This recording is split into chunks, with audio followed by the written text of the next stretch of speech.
Indikator soal nomor 1. Disajikan peta sebaran level status gunung berapi di Indonesia. Peserta didik dapat menentukan pengaruh letak geologis Indonesia berdasarkan level status gunung berapinya.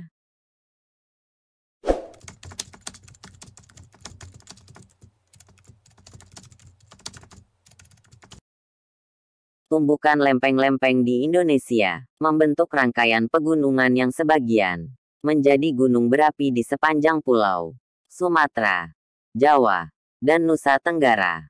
Dampak dari kondisi geologis Indonesia ini yaitu munculnya fenomena gempa bumi karena tumbukan lempeng-lempeng di Indonesia. Kondisi geologis Indonesia di atas membuat Indonesia rawan bencana, mulai dari gempa tektonik dan gempa vulkanik, tsunami, tanah, longsor, dan banjir. Indikator soal nomor 2. Disajikan infografis perubahan iklim di Indonesia. Peserta didik dapat menganalisis dampak perubahan iklim tersebut bagi penduduk dalam bidang ekonomi, sosial, budaya, politik.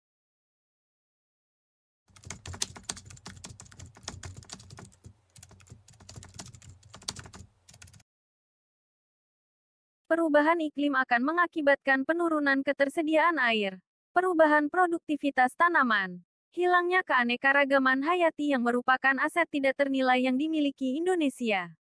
Perubahan iklim akan memberikan dampak pada kesehatan, kematian, ketahanan pangan, pola migrasi, ekosistem alami dan kesejahteraan ekonomi, baik di tingkat lokal maupun nasional. Indikator soal nomor 2. Disajikan infografis permasalahan kependudukan di Indonesia.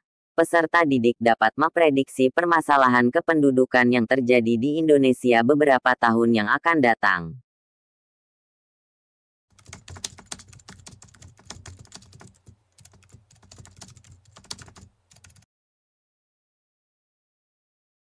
Permasalahan kependudukan. 1. Meningkatnya jumlah dan pertumbuhan penduduk Indonesia. Jumlah dan pertumbuhan penduduk yang terus melonjak dapat menyebabkan sulitnya penanganan penyakit dan kebutuhan yang terus meningkat. 2. Kualitas penduduk rendah. Pertumbuhan penduduk yang tinggi tidak disertai dengan kualitas penduduknya, seperti tingkat pendidikan dan kesejahteraan perekonomiannya. 3. Beban ketergantungan tinggi. Semakin tinggi pertumbuhan penduduk, maka beban-bebannya tersedia untuk negara juga tinggi, misalnya kerja, dan berbagai bantuan dari pemerintah. 4. Penyebaran penduduk yang tidak merata. Indikator soal nomor 3. Disajikan ilustrasi interaksi antara dua sahabat yang tinggal pada dua negara yang berbeda. Peserta didik dapat menentukan jenis kontak sosial yang terjadi antara dua sahabat tersebut.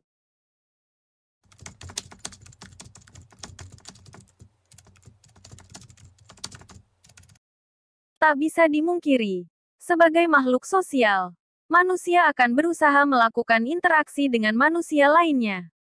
Sangat jarang atau bahkan hampir tidak ada manusia yang bisa hidup sendiri tanpa bantuan orang lain. Maka itu, interaksi sosial sangat penting. Interaksi sosial bisa terjadi di mana saja, termasuk di lingkungan sekitar kita dalam kehidupan sehari-hari. Dengan melakukan interaksi sosial, bisa saling membantu kepada orang lain agar bisa tetap bertahan hidup.